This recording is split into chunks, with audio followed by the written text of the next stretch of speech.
জুলাইয়ের গণঅভ্যুত্থান কেন্দ্র করে ঘটে যাওয়া প্রাণহানি, দমন-পীড়ন এবং এতে রাষ্ট্রের ভূমিকা নিয়ে দেশ ও দেশের বাইরে এখনও নানা মহলে প্রশ্ন ও উদ্বেগ রয়েই গেছে। এমন প্রেক্ষাপটেই বারবার আলোচনায় উঠে আসে বর্তমানে নিষিদ্ধ ঘোষিত আওয়ামী লীগের অবস্থান। এই ইস্যুতে দলটি অনুশোচনায় আছে কিনা এমন প্রশ্নের মুখে পড়েন ক্ষমতাচ্যুত প্রধানমন্ত্রী শেখ হাসিনার সর্বশেষ মন্ত্রিসভার শিক্ষামন্ত্রী মহিবুল হাসান চৌধুরী নওফেল।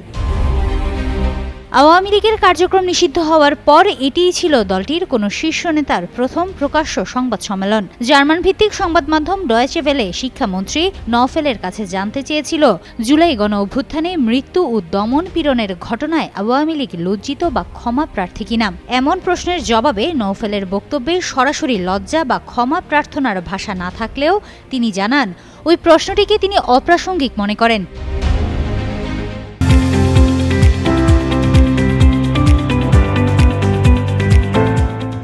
নওফেল তৎকালীন সরকারের সাফাই গিয়ে বলেন, ওই সময় দেশে ব্যাপক সহিংসতা ও বিশৃঙ্খল পরিস্থিতি তৈরি হয়েছিল, যা নিয়ন্ত্রণ করা ছিল বড় ধরনের চ্যালেঞ্জ। নিরাপত্তা বাহিনীর ভূমিকা প্রসঙ্গে তিনি এমন ধারণা দেন যে বল প্রয়োগ উদ্দেশ্য প্রণোদিত ছিল না এবং ঘটনাগুলোকে পরিকল্পিত হত্যাকাণ্ড হিসেবে দেখার সুযোগ নেই।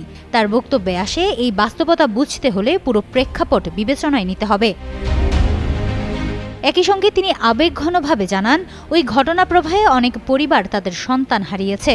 এই কষ্ট থেকে সরকার বা দল কেউই আলাদা নয়। তার ভাষায় ইঙ্গিত ছিল, যারা অপরাধ করেছে তাদের জবাবদিহির বাহিরে থাকার সুযোগ নেই। প্রমাণিত হলে সংশ্লিষ্ট সবাইকেই এর দায় নিতে হবে, এমনকি নিজের দল বা সরকারকেও।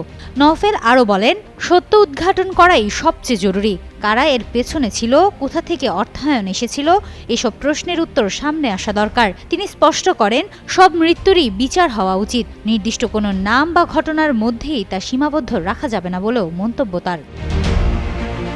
হিমাতুল জান্নাত, যুগান্তর নিউজ।